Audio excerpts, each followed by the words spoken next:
Alors, nous nous retrouvons pour du coup, la 5e partie de la vidéo. En fait, ce qui s'est passé, c'est que j'ai eu une mauvaise manipulation et ça a éteint la caméra et je n'ai pas les logiciels et je vous avoue même le temps de pouvoir faire des montages. Donc, je fais ça un petit peu à la volée. L'essentiel, c'est que je vous transmette l'information. Donc j'étais en train de vous expliquer le parallèle qu'il y avait entre l'année 1934 où on a découvert la radioactivité de manière artificielle et notre époque, donc avec le transit prochain d'Uranus, où on pourra avoir une découverte majeure. Donc voilà, si on regarde, donc effectivement, 1934, radioactivité artificielle, découverte par Frédéric et Irène Joliot-Curie, d'accord. Et voilà, il faudra tendre l'oreille et voir un petit peu si dans les jours et les semaines qui arrivent de cette fameuse, juste après ce fameux transit d'Uranus en taureau, est-ce qu'on va avoir une annonce spectaculaire concernant la découverte d'une nouvelle énergie. Donc là, je vous laisserai me faire le retour.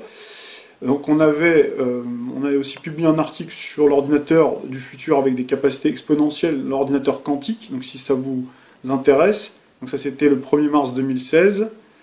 On avait en 2015, on avait parlé d'Hyperloop, le train du futur, qui roulera donc à 1200 km/h, donc qui est déjà là. Alors il y a également la voiture volante d'Airbus dont le prototype pourrait être présenté au grand public d'ici à la fin de l'année 2018, voire peut-être 2019 s'il y a un peu de retard. Donc là aussi, ça nous fait penser tout de suite au film Retour vers le futur. Donc à mon avis, toutes les avancées là dont on parle, ça va rester encore à l'état de prototype, je pense, sur le cycle Uranus du Taureau. Ce sera plutôt dans la phase où on rentrera en Gémeaux, puisque le Gémeaux, c'est le signe du transport. Mais on peut avoir déjà des premières, y compris même voitures, donc sans chauffeur, on en a déjà d'ailleurs, mais pour qu'il y ait une généralisation, donc il faut attendre souvent un cycle en plus, notamment le cycle de Uranus en Gémeaux, donc Gémeaux gouverné par Mercure, le signe du transport. Alors le taureau, ça nous fait penser toujours à l'immobilier, donc on peut avoir aussi des innovations au niveau des structures pour construire, pour la construction, pour le bâtiment, et puis pour imaginer des nouvelles habitations, qui peuvent être vraiment, qui peuvent inclure la végétation, la nature, puisque le taureau c'est le signe de la nature.